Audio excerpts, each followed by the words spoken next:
suis désolé pour ceux qui étaient là à la messe de la semaine. On a eu le même évangile et je vais reprendre en substance à peu près les mêmes choses. Mais vous n'étiez pas tous là. Donc je suis désolé pour ceux qui étaient là.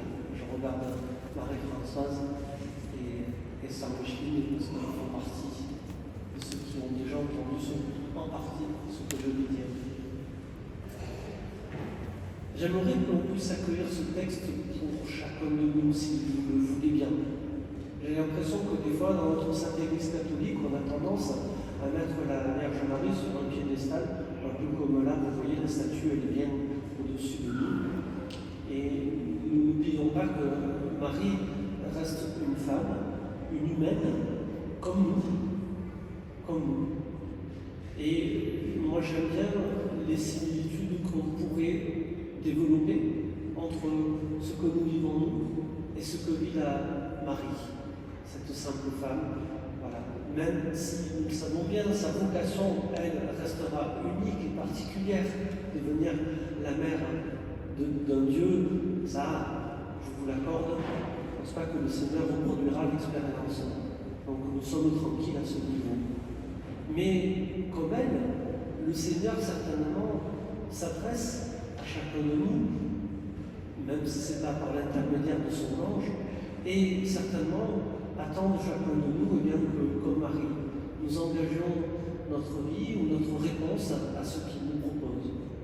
C'est pour ça que j'aime bien la salutation que l'ange adresse à la Vierge Marie.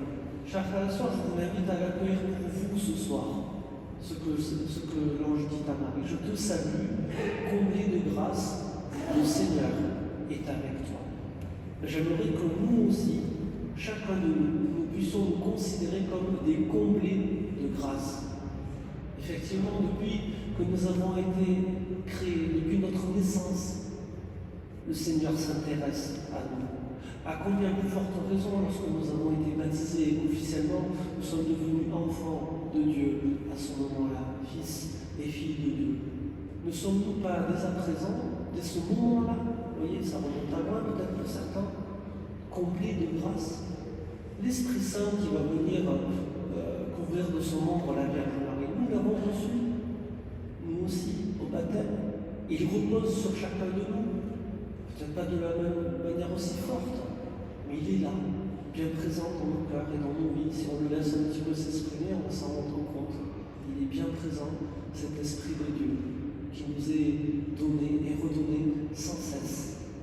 Nous sommes, nous aussi, frères et sœurs, des comblés de grâce. Et je vous invite vraiment à nous considérer comme tels. Le Seigneur est avec toi.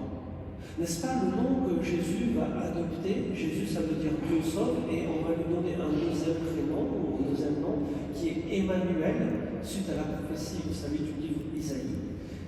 Et Emmanuel, vous savez ce que ça veut dire? Dieu est avec nous. Et vous le savez bien, Jésus est conscient de son nom dont il est porteur, et avant l'ascension, avant de remonter auprès de son Père, il va bien dire à ses disciples et à tous ceux qui s'étaient attachés à lui, je suis avec vous tous les jours jusqu'à la fin des temps. Je suis avec vous tous les jours jusqu'à la fin des temps. Donc cette salutation de l'ange, nous pouvons vraiment l'entendre pour nous. Le Seigneur est avec toi.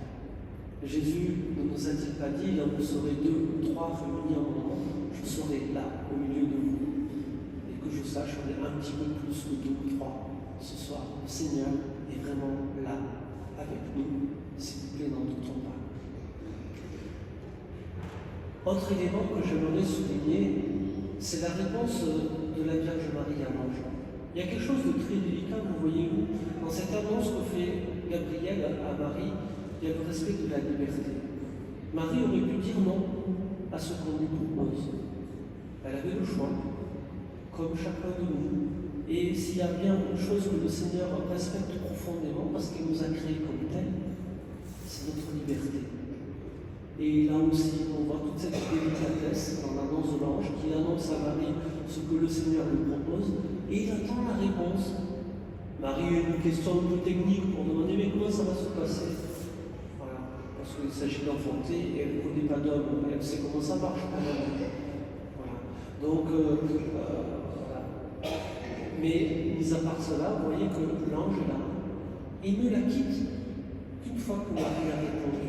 C'est pas, vous voyez, voilà, il va se passer ça, et puis tu n'as pas le choix.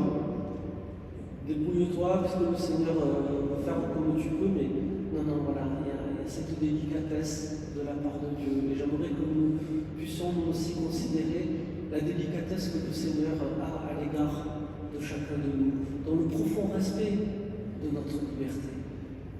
Et puis, ce qui est admirable, c'est la réponse de la Vierge Marie. C'est pas un simple oui, je suis d'accord avec ce que tu proposes, Gabriel. C'est beaucoup plus fort que ça, la réponse de Dieu. Elle se situe déjà comme servante du Seigneur. Voilà, c'est une belle manière de se concevoir, de se représenter comme servante du Seigneur.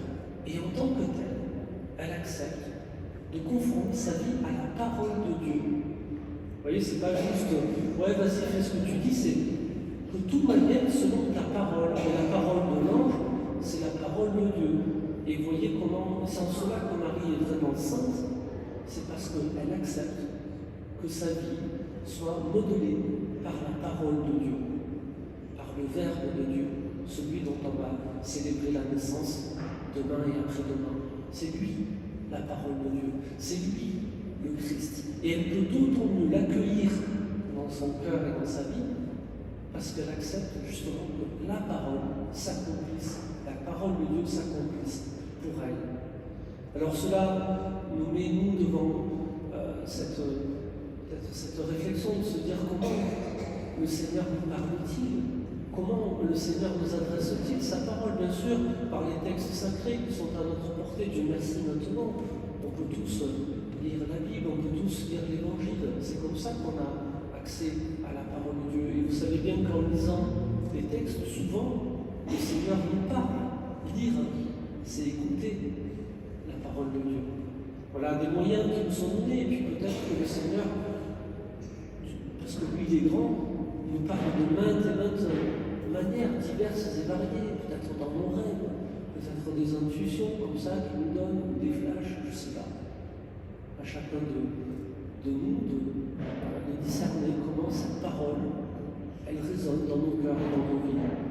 Et tout le bien que je nous souhaite, frères et sœurs, c'est que comme Marie, eh bien, nous acceptions aussi, en tant que serviteurs du Seigneur, de conformer notre vie et notre existence à cette parole de Dieu qui nous est proposée et qui nous façonne comme ça au jour le jour.